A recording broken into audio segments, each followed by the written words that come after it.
Para começar os estudos desse ano e continuar na mesma toada do ano passado e do ano retrasado, a proposta é estudar livros bíblicos, né? Então, esse primeiro livro desse ano eu escolhi Jonas. Por quê? Porque Jonas, nós estamos agora, semana que vem já é Carnaval, né? E Carnaval, quarta-feira de cinzas, e daí já começa o período da Quaresma. E Jonas, o livro de Jonas tem tudo a ver com a Quaresma. O livro de Jonas é muito usado nas igrejas como textos de pregações da Quaresma, porque ele tem um período de arrependimento e um profundo arrependimento do povo de Nínive, e também porque Jesus faz a conexão no Novo Testamento. Jesus usa o exemplo de Jonas, que Jonas ficou 3, e Jesus diz assim como Jonas ficou 3 dias e 3 noites no ventre, né? Nas profundezas no ventre do peixe, e depois foi milagrosamente cuspido. Jesus usa isso como exemplo. Jesus diz assim como foi com Jonas, também o Filho do Homem ficará 3 dias e depois ressuscitará. Então, Jesus faz essa conexão com a sua morte, com a sua ressurreição, assim como também o livro nos leva ao período da Quaresma, e o período da Quaresma é um período de... o pano que vai nas igrejas, né, o pano roxo, sinalizando arrependimento, um período de reflexão sobre os seus pecados. E isso tem tudo a ver com o livro de Jonas. Então, por essas duas razões, escolhi Jonas para começar aí os nossos estudos esse ano. Então, vamos começar dando uma lida no primeiro capítulo de Jonas. Talvez a gente conhece bem a história de Jonas, né? Mas talvez já faz tempo que vocês não a leem, então vamos relê-la. Começa assim: a palavra do Senhor veio a Jonas, filho de Amitai, com essa ordem: vá depressa à grande cidade de Nínive e pregue contra ela, porque a sua maldade subiu até a minha presença. Muito bem, então vamos ver aqui. Jonas, ele é mais ou menos dessa região aqui. Fica mais ou menos cerca de... Tem algumas... Depende da rota que se pega. Alguns falam de 1.000 quilômetros, outros falam de 800 quilômetros. Então, de qualquer forma, Deus mandou Jonas lá para Nínive, atual Mossul, no Iraque. E Deus diz: vá depressa à grande cidade de Nínive e pregue contra ela, porque a sua maldade subiu até a minha presença. Pregue contra ela. Então, era uma mensagem difícil, era uma mensagem de mostrar os pecados, era uma mensagem de chamar ao arrependimento essa cidade. Bom, o problema é o seguinte, que quem é Nínive? Nínive não é uma cidade de israelitas, Nínive não é uma cidade de judeus. Talvez uma cidade de judeus e de israelitas, a mensagem de Deus seria bem recebida. E apesar de que nem sempre foi, né? E o próprio Jesus mataram por causa da mensagem dele. Mas, enfim, então, teoricamente, numa cidade de israelitas ou de judeus, a mensagem de Deus, uma mensagem acusatória de pecados, poderia até ser bem-vinda. Agora, a tarefa que Deus dá para Jonas não é de ir para uma cidade de israelitas e de judeus. Deus dá a incumbência para Jonas de ir para uma cidade estrangeira. E para Nínive ainda, né? Quem é? E daí nós temos que nos colocar na época e entender o que é Nínive. Nínive é a capital do grande império assírio. Então, pouco antes de Jonas viveu no 8º século, entre 780 e 750 a.C. Eu já vou mostrar isso para vocês. Mas, pouco antes disso, no 9º século, entre 880 até 820, o Império Assírio estava em plena ascensão e estava ocupando, né? Era o bicho-papão da época que estava ocupando todos os territórios. E com extrema crueldade. Tá? Então, esse povo, atual Iraque, né? Esse povo era um povo cruel, os seus exércitos cruéis. Nínive era uma cidade conhecida, era a capital do Império Assírio. Pessoal, basta abrir qualquer livro de história do ensino médio e do ensino fundamental até, porque a Nerissa estava estudando isso no ano retrasado e passado. Então, sétima série, sétimo ano, oitavo ano, estuda o Império Assírio, tá? Obrigatoriamente, faz parte da história mundial.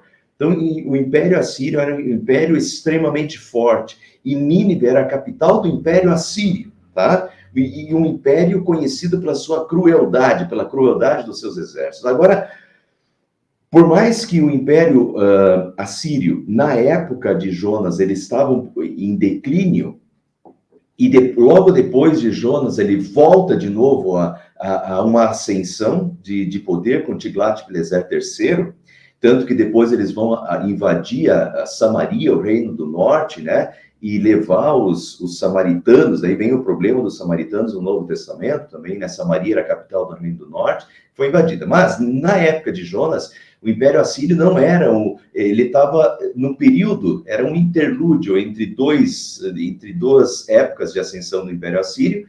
Jonas estava nesse interlúdio.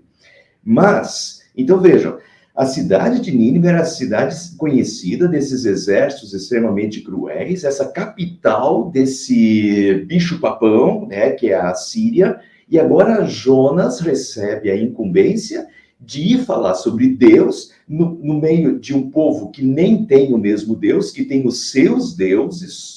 Então, agora Jonas tem que falar sobre Deus numa cidade que tem outros deuses, para um povo extremamente cruel e uma cidade que já foi a capital do Império Assírio. Olha, quando a gente se coloca no lugar de Jonas, é fácil falar de Jonas, que Jonas não foi, né? Mas quando a gente se coloca no lugar de Jonas, você iria, né? Vamos pensar assim, ó. Nínive é atualmente Mossul no Iraque. Tá aqui, tá tudo em árabe, né? Mas aqui tá Mossul. Uma cidade muito grande ainda hoje. Mas é Iraque, pessoal. Então, quer se colocar no lugar de Jonas? Você iria para o Iraque pregar uma mensagem de julgamento e de arrependimento hoje? A missão de Jonas é fácil. E pode até não pegar o Iraque, talvez você ache Iraque extremo e não combine completamente, mas você iria para a Rússia falar, você iria para a China falar de Deus e pregar o arrependimento para um povo que nem tem o mesmo Deus, né? Não tem o mesmo Deus, agora eu vou falar sobre esse Deus e ainda vou acusar eles do pecado deles e chamar eles ao arrependimento. Puxa, a tarefa de Jonas era complicada. Extremamente complicado. Vamos se colocar no lugar dele. E o que Jonas faz? Jonas foge da tarefa, né? Jonas não vai. Então vamos continuar o texto. Mas Jonas fugiu da presença do Senhor, dirigindo-se para Tarsis, desceu à cidade de Jope, onde encontrou um navio que se destinava àquele porto, e depois de pagar a passagem, embarcou para Tarsis para fugir do Senhor. Então vamos lá. Jope atual Jope fica mais ou menos em Tel Aviv hoje, tá? Era um porto famoso na época, o Porto de Jope, então ele vai para o Porto de Jope, né? Fugiu da presença do Senhor, dirigindo-se para Tarsis. E Tarsis, provavelmente, tem a Tarsis, que é a cidade, não é Tarsis, é Tarso, né? Paulo de Tarso. Bom, a Tarso de Paulo fica aqui, mais ou menos. Mas a mais provável é essa Tarsis aqui na Espanha, que era muito conhecido na época por causa dos mercadores fenícios, né, que estavam no seu auge comercial também, e se tem relato de que os assírios comercializavam muito com essa cidade de Tarsis.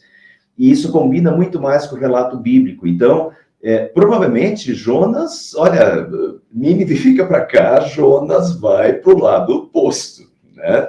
Ele está fugindo da incumbência que Deus lhe deu. Desceu à cidade de Jope, ele encontrou um navio que se destinava àquele porto, depois de pagar a passagem, embarcou para Tarsis para fugir do Senhor. Essa era a questão. Jonas não queria ir para Nínive, de jeito nenhum. O Senhor, porém, fez soprar um forte vento sobre o mar e caiu uma tempestade tão violenta que o barco ameaçava arrebentar-se. Todos os marinheiros ficaram com medo e cada um clamava ao seu próprio Deus e atiraram as cargas ao mar para tornar o navio mais leve.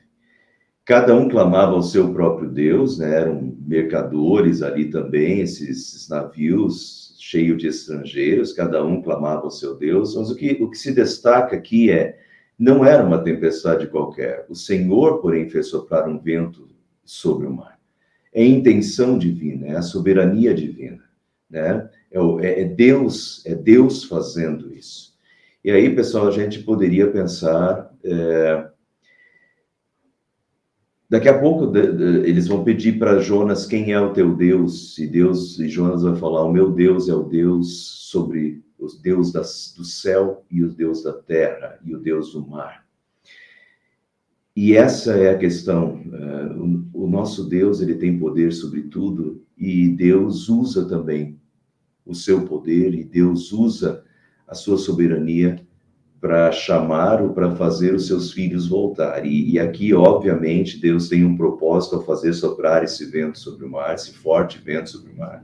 Deus causa essa tempestade. Assim como, às vezes, pessoal, Deus tem os seus métodos também de fazer os seus filhos se antenarem, às vezes, de chamar os seus filhos ao arrependimento, de abrir os olhos dos seus filhos. Dizem que, às vezes, alguns Deus chama através da dor. Às vezes, Deus chama através de fenômenos naturais. Às vezes, Deus chama através de coisas boas, através de uma visão. Essa semana eu estava lendo um artigo sobre as estrelas. Então, um astrônomo que... olhando as estrelas e que estudando as estrelas, glorificou a Deus porque viu Deus nisso tudo, né? Até um astrônomo bem famoso. Então, alguns se maravilham na natureza, e Deus pode usar a natureza para chamar e deslumbrar os nossos olhos e nos fazer enxergá-lo e nos voltarmos para Ele, mas às vezes também Deus tem que usar tempestades. Agora, nas minhas férias, eu estava voltando do mar, e eu e as crianças, e quando a gente estava chegando em casa, deu aquele relâmpago, e daí eu usei aquela metodologia, né? Dá o relâmpago e você começa a contar 1001, 1002, 1003, para ver a que distância. Cada 1001 seria 1 quilômetro, né? Cada vez que você conta é 1 quilômetro a mais. Só que eu não consegui nem contar 1001. Eu comecei a falar 1000 e o estrondo já chegou. Quer dizer, o relâmpago estava extremamente forte. Depois disso veio uma série de relâmpagos, e quando a gente está no meio de relâmpagos, olha, daí o pessoal recorre a Deus, né? Lembra de Deus, porque o negócio é tão forte e tão extremo, às vezes isso nos faz chegar. O fato é o seguinte: o Senhor fez soprar um vento sobre o mar, e Deus usa dos fenômenos naturais, o Deus usa do seu poder, e Deus às vezes intervém em coisas ao nosso redor, às vezes para nos chamar ao arrependimento, chamar outras pessoas ao arrependimento, ou abrir os olhos de pessoas, né? Que às vezes estão se afastando, como Jonas. Enquanto isso, Jonas, que tinha descido ao porão e se deitara, dormia profundamente. O capitão dirigiu-se a ele e disse: como você pode ficar aí dormindo? Levante-se e clame ao seu Deus. Talvez ele tenha piedade de nós e não morramos, né?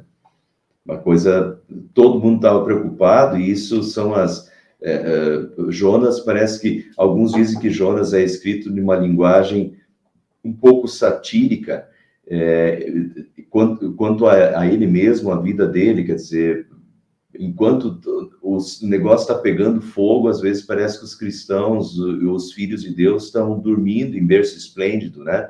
Quando deveriam estar orando, estão lá, né, dormindo. Então, esse antagonismo às vezes, do que Deus espera e da atitude dos cristãos. Enquanto os outros estão todos lá orando, cada um para o seu Deus, Jonas está dormindo no fundo do navio. Então os marinheiros combinaram entre si: vamos lançar sortes para descobrir quem é o responsável por essa desgraça que se abateu sobre nós. Um costume bem muito usado no Antigo Testamento, até entre o povo de Deus, né? Eles também faziam isso.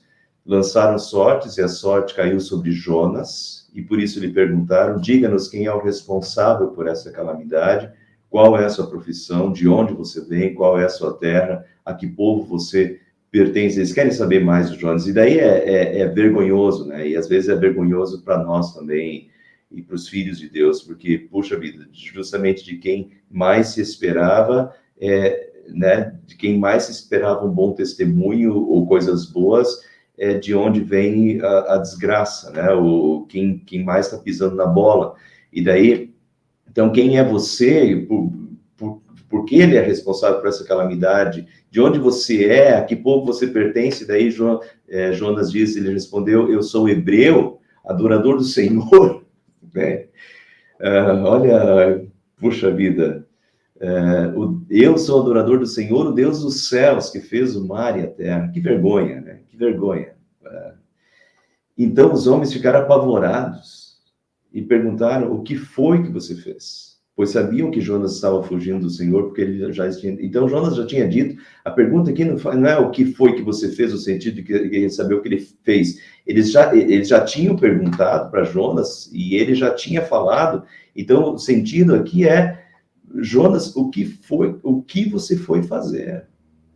Você, puxa vida, Deus te mandou para ir para um lado, você está indo para o outro. Olha o que você causou, o que você foi fazer, Jonas, né? Mas então essa é a questão, às vezes, de quem Deus mais espera, dos seus filhos, né? E justamente através dos seus filhos, vergonhosamente, está vindo ruína, destruição, né, sobre outros, de quem Deus mais esperava, de quem os outros mais esperavam um bom testemunho. Muitas pessoas até hoje, e frequentemente pessoas se decepcionam, né, com as pessoas. Os cristãos se identificam como cristãos e tal, e às vezes a vida dos cristãos é tão, né, tão miserável e tão suja, que às vezes suja o nome de Deus e envergonha o nome de Deus. Então, o que você foi fazer? Mas, visto que o mar estava cada vez mais agitado, eles lhe perguntaram: o que devemos fazer com você para que o mar se acalme? Respondeu ele: pegue-me e jogue-me no mar. Agora Jonas cai a ficha, e Jonas diz: pegue-me e jogue-me no mar, e ele se acalmará. Jonas reconhece que a culpa é dele, que está acontecendo por causa dele, pois eu sei que é por minha causa que esta violenta tempestade caiu sobre vocês. Jonas reconhece a culpa, agora a ficha cai, vem o arrependimento, Jonas reconhece sua culpa e pede que o joguem no mar. Ao invés disso, os homens se esforçaram ao máximo para remar de volta à terra. Então eles não querem ser culpados diante de Deus. Eles sabem que Deus está causando isso. Agora Jonas fala, mas eles não querem ser culpados do sangue de uma pessoa. Eles não querem matar. Então eles se esforçam para não acontecer isso. Os homens se esforçaram ao máximo para remar de volta à terra, mas não conseguiram, porque o mar tinha ficado ainda mais violento. Então eles clamaram ao Senhor e disseram: Senhor, nós suplicamos, não nos deixes morrer, pois por tirarmos a vida deste homem.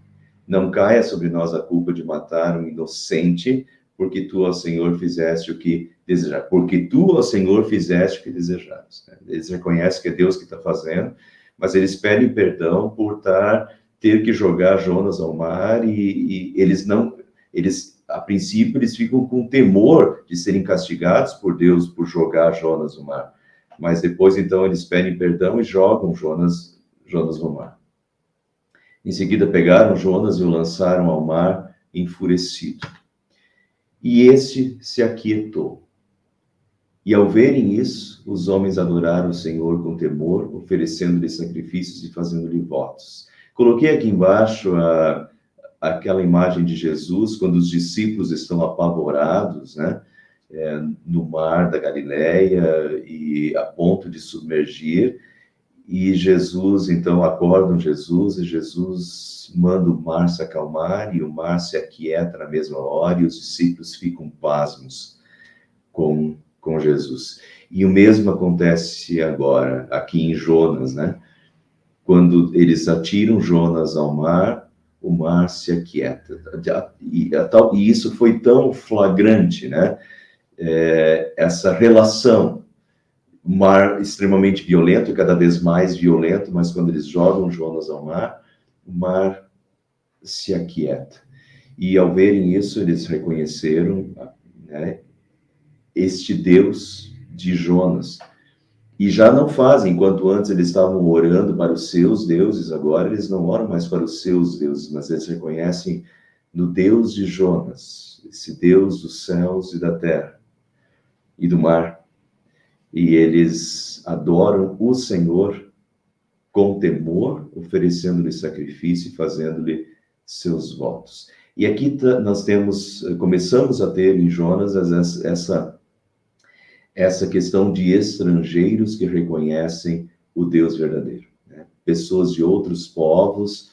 Deus não é, aqui é Antigo Testamento, meio do Antigo Testamento ainda, o povo judeu era um povo que se voltava para si próprio, eles eram o povo de Deus, mas chegou a um ponto, às vezes, que os judeus já, na época de Jesus, já nem queriam se relacionar mais com estrangeiros, né? Eles eram o povo santo. Enquanto Deus é esse Deus que quer os estrangeiros, é esse Deus que se manifesta aos estrangeiros. Isso vai acontecer com Nínive no decorrer do livro, vamos ver do capítulo 2 e 3. Mas aqui nós já começamos a ver isso claramente nesses próprios marinheiros, né? De várias nacionalidades, com vários deuses, mas reconhecem o Deus verdadeiro e conhecem o Deus verdadeiro através de Jonas, nessa situação dramática, e reconhecem este Deus como Deus verdadeiro, a ponto de lhe fazer sacrifícios e lhe fazer votos, né, ao Deus verdadeiro. Então, Deus se manifestando aí aos estrangeiros. E o Senhor fez com que um grande peixe engolisse Jonas, e ele ficou dentro do peixe 3 dias e 3 noites.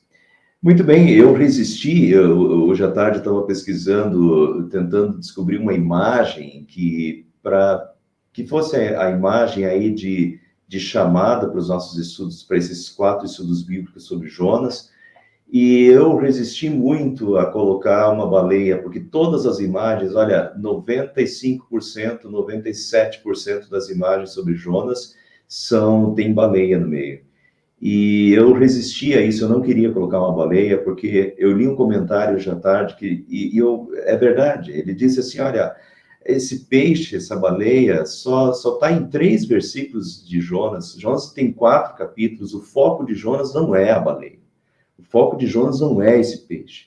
Esse peixe só aparece em 3 versículos desse texto, e tem uma função por Deus, mas o foco não é esse. É verdade, por isso eu resisti e não quis colocar na chamada baleia, porque a baleia, essa imagem é forte, ela fica no imaginário, está em todos os livros, em todas as bíblias infantis, tá? Jonas engolido pela baleia. Se você perguntar para qualquer pessoa, para qualquer cristão, qual foi o que foi engolido pela baleia, ele vai dizer Jonas. Então, tá, isso mexe com o imaginário, né, e fica... Mas, então, qual é o centro do livro de Jonas? É a baleia? Não é a baleia. Então, a baleia só está lá em 3 versículos de Jonas. Mas vamos lá, vamos pegar essa questão da baleia aí, vamos tentar destrinchar um pouquinho, né? Porque a questão deixa eu ver aqui, Jonas é uma história verídica. Muitos tratam Jonas como uma parábola, uma ficção, por causa dessa história da baleia também. Isso aí não pode acontecer, isso aí não aconteceu e tal, né? Então, tratam isso como uma história com E e não história com H. Bom, deixa eu só mostrar para vocês aqui, tá? O que aconteceu aqui, CNN, homem sobrevive após ser engolido por baleia nos Estados Unidos, né? Homem sobrevive após ter sido tal... Animal cuspiu o mergulhador de volta ao mar, foi exatamente o que aconteceu com Jonas, depois a gente vai ver isso no final do capítulo 2. Um homem foi engolido por uma baleia enquanto nadava no mar de Cape Cod, em Massachusetts, nos Estados Unidos. Michael estava mergulhando para pescar lagostas na manhã de sexta-feira, dia 10, quando foi surpreendido e foi parar dentro de uma baleia jubarte. E daí, olha ele narrando, né? Mergulhei e desci uns 15 metros de profundidade, de repente senti uma pancada muito forte e não vi mais nada. Daí eu percebi, ai meu Deus, estou na boca de uma baleia. Então ele consegue ainda, dentro da boca da baleia, ele consegue. Fixem isso porque no capítulo 2 vai vir uma oração de Jonas dentro do ventre da baleia. E vejam o que esse cara está falando aqui, né? Daí eu percebi, ai meu Deus, estou na boca de uma baleia, ele está tentando me engolir. Eu falei para mim mesmo, tá bom, é isso, minha hora chegou, vou morrer. Então, mesmo sendo engolido, ele consegue ainda ter essa reflexão, e o que, de novo, a gente pega lá e Jonas diz que Jonas fez uma oração no ventre da baleia. Esse cara aqui, dentro da baleia, ele ainda conseguia pensar e refletir, né? E depois ele foi cuspido pela baleia, logo em seguida, acho que foi uma baleia jubarte. De qualquer forma, pessoal, nós temos aí a maior baleia do mundo, tem 33 metros, nós temos uma série e várias baleias aí com mais de 20 metros, para engolir uma pessoa de 1,80 m e 2 metros, que seja fichinha, né?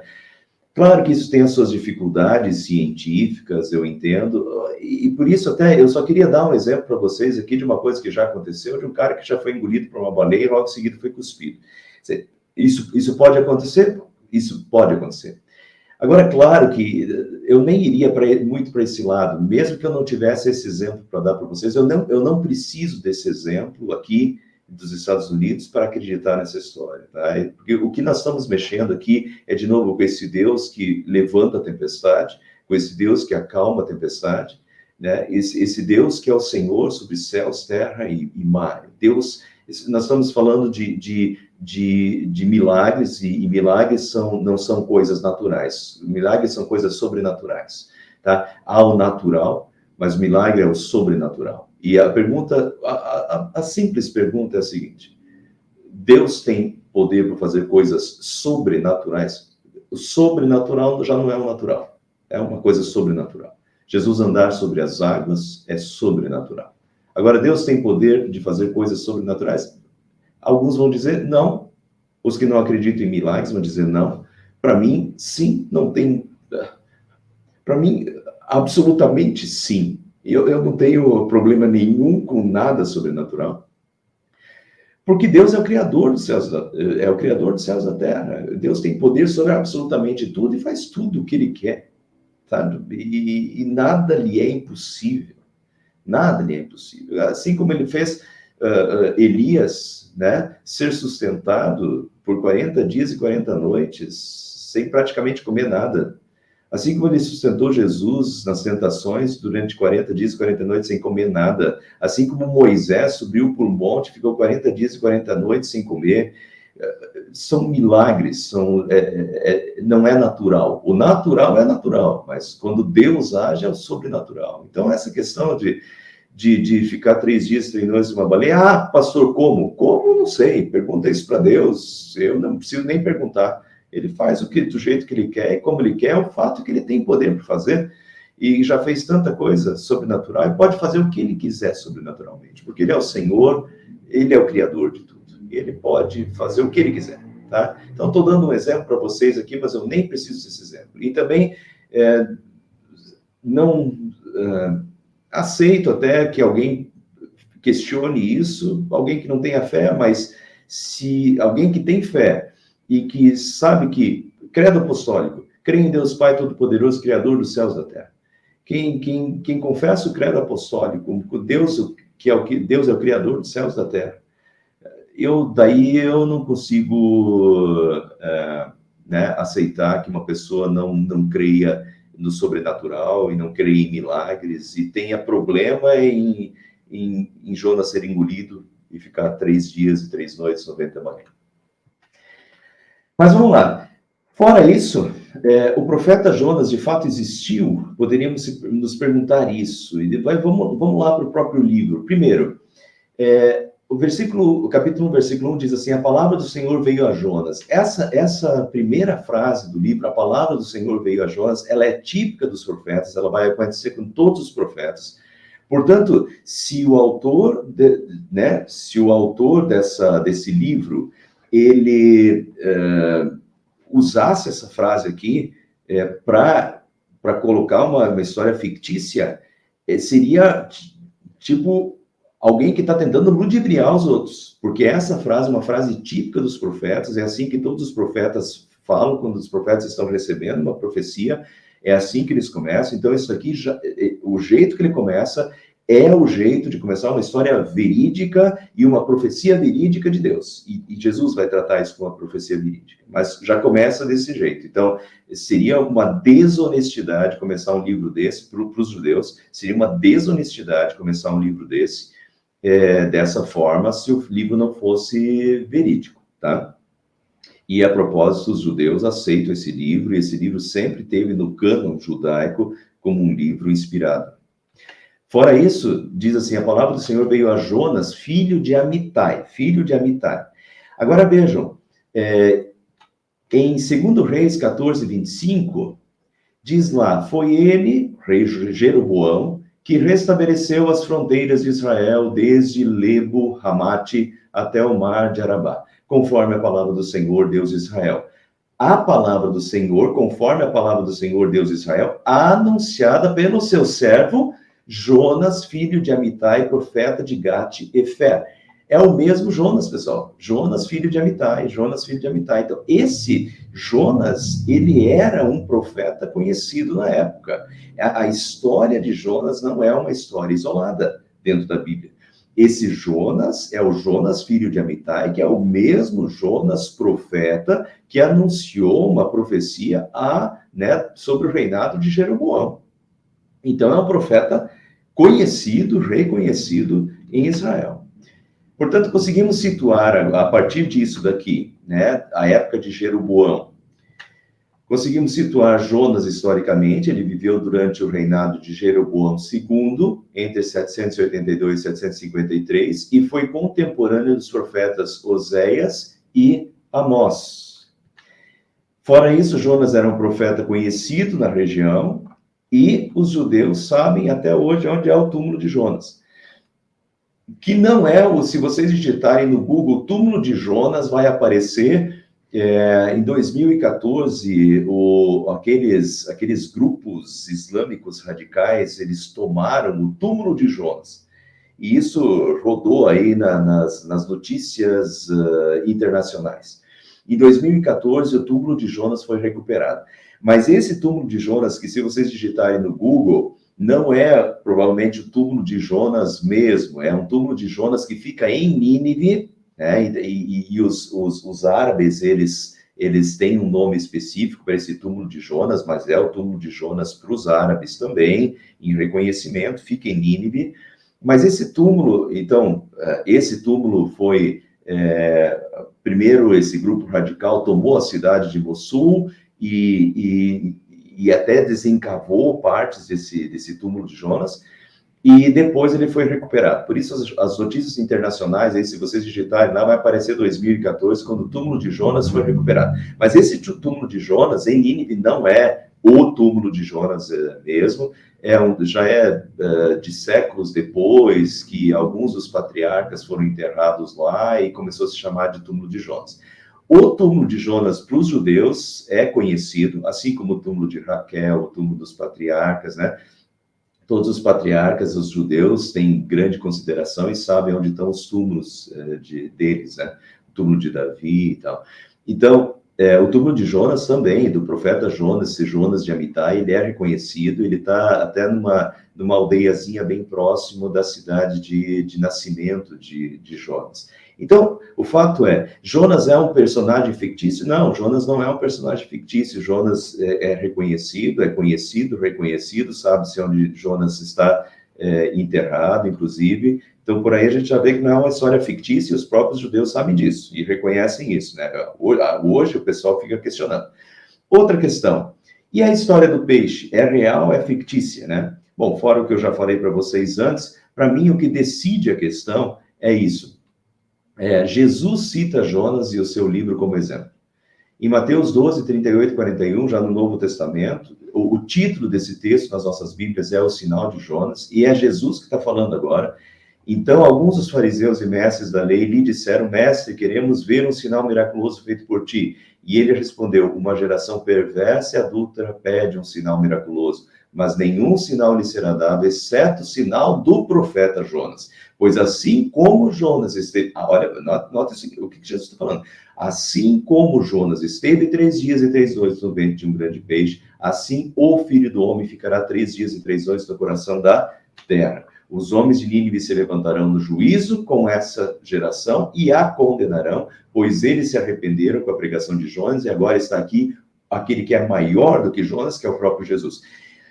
Portanto, Jesus mostra conhecer a história do livro de Jonas, o arrependimento de Nínive, porque Jesus está falando assim: os homens de Nínive se levantarão no juízo com essa geração e a condenarão, pois eles se arrependeram com a pregação de Jonas. Então, Jesus mostra que ele conhecia o livro de Jonas, tá? O livro de Jonas, já desde muito antes, séculos antes, o livro de Jonas já fazia parte do chamado cânon do Antigo Testamento, era reconhecido pelos judeus.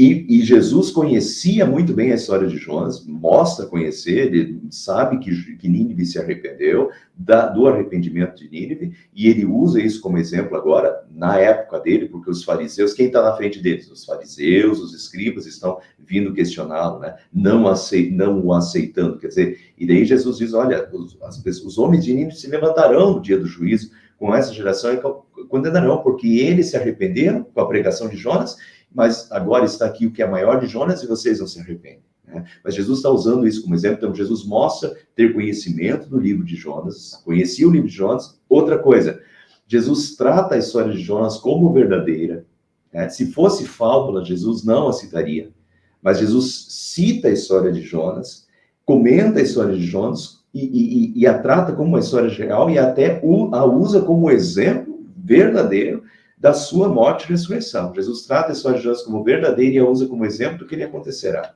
né?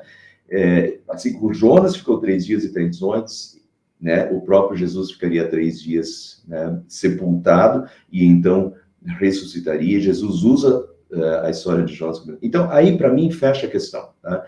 Se fosse fábula, se fosse fictício, Jesus não usaria essa história, Jesus simplesmente descartaria como uma fábula judaica. Mas Jesus mostra ter conhecimento do livro de Jonas, da história de Jonas, do conteúdo de Jonas, e Jesus ainda cita o exemplo de Jonas, 3 dias e 3 noites no ventre do peixe, para citar. Então, é fato verídico ou fato verídico o fato de que ele também ficaria 3 dias sepultado e então ressuscitaria.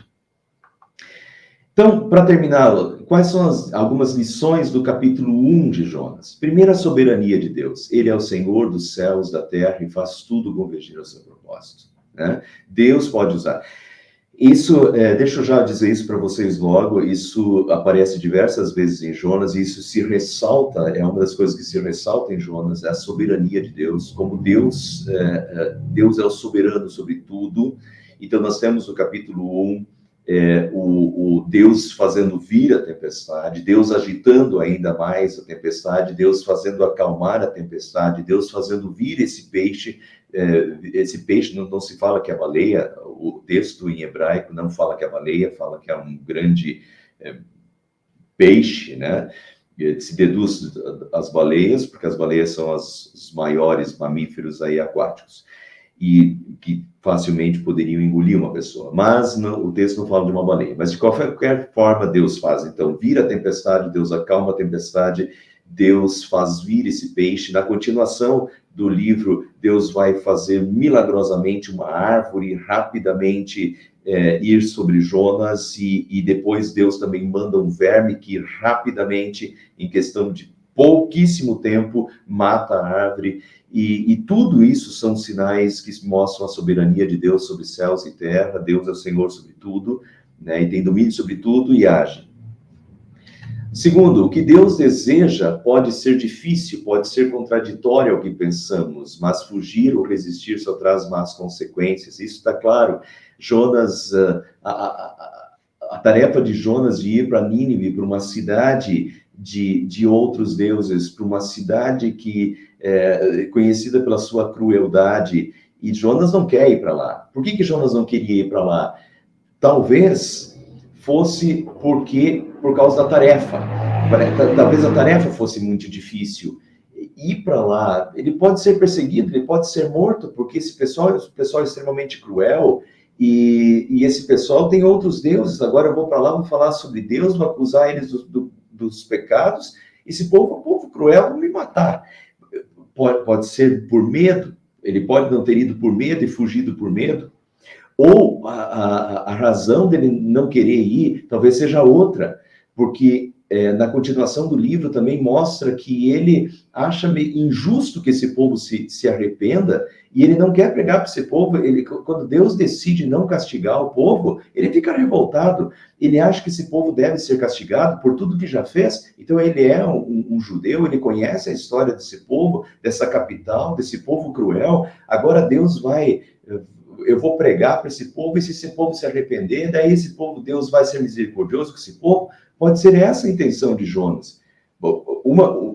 Uma das probabilidades pode ser que ele não foi por medo, mas a outra probabilidade pode ser que ele não foi porque ele achava injusto ir, porque ele não concordava com Deus nesse ponto, né? Então, tem várias probabilidades aí. Agora, quer seja a probabilidade que for, se Deus mandou, faça, né? Quando você quer saber melhor do que Deus, você quer questionar Deus, não faça isso, não resista a Deus, né? Então, aí a gente pode tanto, às vezes tem chamados específicos de Deus, às vezes Deus faz chamados para pessoas. Não resista ao chamado de Deus, não fuja de Deus, não resista ao chamado.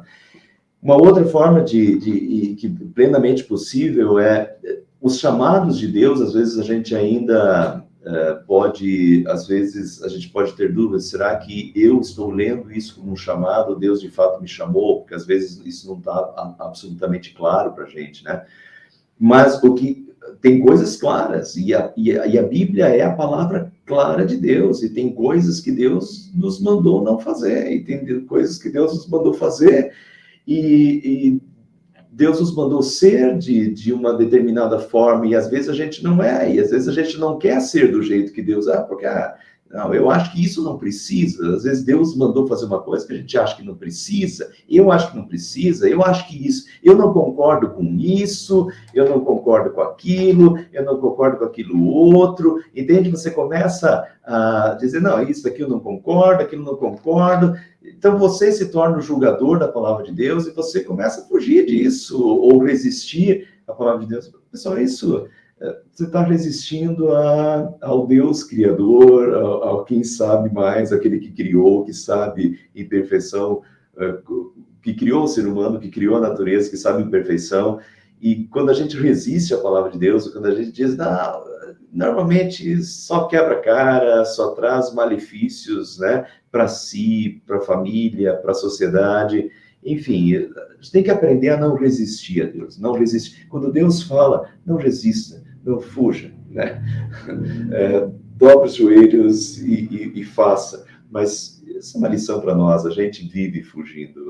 Volta e meia a gente se pega fugindo, volta e meia a gente se pega resistindo a alguma coisa, ou fazendo o contrário. Deus mandou ir para cá, né? Deus mandou ir para cá e a gente vai para cá. Foi isso que Jonas fez. Deus mandou Jonas ir para cá e Jonas foi para lá. E volta e meia a gente se pega fazendo o contrário, justamente o contrário do que Deus pediu para que a gente faça, né? E às vezes Deus até tem que usar, Deus o soberano, e por amor, como um pai que às vezes tem que castigar ou corrigir os seus filhos. Às vezes Deus tem que, assim como fez com Jonas, às vezes Deus tem que fazer conosco também, às vezes Deus tem que fazer com pessoas para chamar as pessoas ao arrependimento, para perto de si, ou para cumprir o que ele deseja que seja feito na sua vida, né? E finalmente há um chamado à missão, né? Deus manda Jonas ir para Nínive. Deus manda Jonas ir para uma terra que não é de judeus e de israelitas. Deus manda Jonas ir para Nínive pregar arrependimento. testemunhar sobre Deus aquele povo e chamar aquele povo ao arrependimento. E essa missão de Deus, ela continua no Novo Testamento e até ainda se torna mais clara no Novo Testamento, quando Jesus diz: ide por todo mundo, pregar o evangelho a toda criatura, e Jesus nos chama ao testemunho, a testemunhar a nossa fé e a levar a salvação, e Jonas resistiu a levar a salvação, porque não achava, talvez não achava eles dignos, ou achava que essa tarefa de pregar era difícil e traria perseguição, e pode trazer, né? Assim, talvez hoje sejam as mesmas desculpas que a gente dá, ou a gente às vezes pode ter os nossos temores em falar sobre Deus e ser zombado e ser perseguido. Talvez era isso que estava acontecendo com Jonas, ou às vezes a gente acha que tal e tal e tal pessoa não tem jeito, ou é até injusto que alguém daquele jeito se arrependa, né, e que Deus seja misericordioso. Enfim, às vezes a gente reluta em fazer isso, mas essa missão, né, essa missão que Deus, que é tão clara no Novo Testamento, ide por todo mundo, pregar o evangelho a toda criatura, né, de dar o testemunho da fé e da salvação em Cristo Jesus, porque só há eu sou o caminho, a verdade e a vida, e ninguém vem ao Pai senão por mim. Só há uma forma de vir ao Pai, só há uma forma de salvação. Essa forma é Jesus Cristo, e essa forma tem que ser anunciada a todas as pessoas, né? E anunciada através dos filhos de Deus, como Jonas, como eu, como você. E essa missão é clara. Jonas está fugindo da missão. E às vezes pode ser que a gente esteja fugindo da missão também, né? A missão de Deus. E só para terminar rapidinho, eu ouvi isso não faz muito tempo ainda, não aqui em Itararé, eu ouvi isso no sínodo, acho que não foi na reunião do sínodo, mas foi numa das reuniões do departamento do sínodo da IR aí, o pessoal de novo falando, como eu já ouvi essa história tantas vezes em tantas igrejas por onde eu passei, o pessoal dizendo assim, mas por que a gente vai se preocupar com os outros de fora, se a gente tem tanto problema interno e a gente tem tanta coisa interna para resolver, e a gente tem uma missão interna, por que a gente vai se preocupar, né? Vamos começar por um interno. Olha, tem que fazer as duas coisas. E daí eu quero só, para terminar o estudo de hoje, vejo aqui que eu acho que a gente tem um exemplo muito bom aqui em Jonas. Eu falei antes que Jonas é contemporâneo de Oséias e de Amós, tá? Vejam, Oséias e Amós foram convocados para falar para dentro. Então, Deus está preocupado com dentro, com, digamos, a missão interna, com o que está acontecendo. Oséias é aquele que... Nossa, Oséias é forte. Porque Oséias vai através de Oséias, Deus vai chamar o seu povo de prostituta, que está sendo infiel, né, que está sendo adúltera. Uma mensagem forte, de chacoalhão, para dentro. Então, Oséias é um mensageiro de Deus para dentro. Amós é conhecido como profeta da justiça social, estava havendo injustiça social, né, dentro do povo de Israel. E Amós é o profeta da justiça social que vai chamar as mulheres lá de vacas de Bazã, né, que estavam comendo do melhor enquanto os outros estavam morrendo de fome. Então, Deus se preocupa com o interno, sim, e manda Oséias, Amós, interno. Mas Deus também manda Jonas para Nínive. Entende? Não é escolher um ou o outro. Vamos fazer missão interna. Não é isso. Vamos fazer internamente, a gente tem que cuidar, mas também externamente. Deus quer chamar os que estão fora, aqueles que estão longe. Jonas vai para Nínive. E quando Jonas vai para Nínive, o povo de Nínive se arrepende. Mas eu não quero entrar nesse assunto, porque esse é o assunto dos próximos estudos. Mas o livro de Jonas, através dos marinheiros pagãos que estão orando para outros deuses, depois conhecem o Deus verdadeiro e oram para o Deus verdadeiro.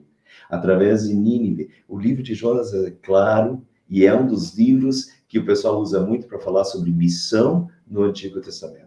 Deus é o Deus que quer a salvação das outras nações também, daqueles que ainda estão longe de si, que a palavra seja anunciada para aqueles que ainda estão rebeldes, ou aqueles que estão em pecado, aqueles que ainda não conhecem o Salvador. E Deus faz isso através dos seus filhos, através de Jonas, através de mim, através de você também.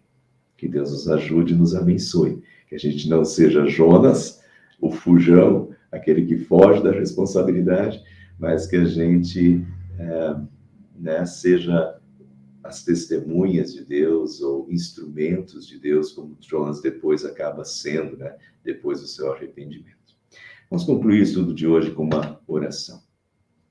Obrigado, Senhor, por mais esse livro da Bíblia maravilhoso deixado. Nesse livro a gente vê como Tu és o Deus dos céus, da terra, do mar, o Deus soberano sobre tudo. Tu podes fazer o que Tu quiseres, Senhor, e tantas vezes Tu fazes e mexes na natureza, assim como mexes a nossa vida para nos alertar, né? Faz coisas acontecerem para nos fazer despertar, para nos chamar para mais próximos de Ti, e pedimos que Tu continues fazendo, que Tu continues agindo na nossa vida, e se a gente precisar de correção, que Tu nos corrijas, porque nós não queremos nos afastar de Ti, pelo contrário. Dá-nos sempre um coração amolecido para a Tua palavra, para o Teu querer, para que a gente não se ache fazendo o contrário do que Tu desejas para a nossa vida, o que só traz malefícios para nós e para os que estão ao nosso redor. Perdoa as vezes que nós fazemos o contrário do que Tu desejas, e tantas vezes isso acontece, Senhor.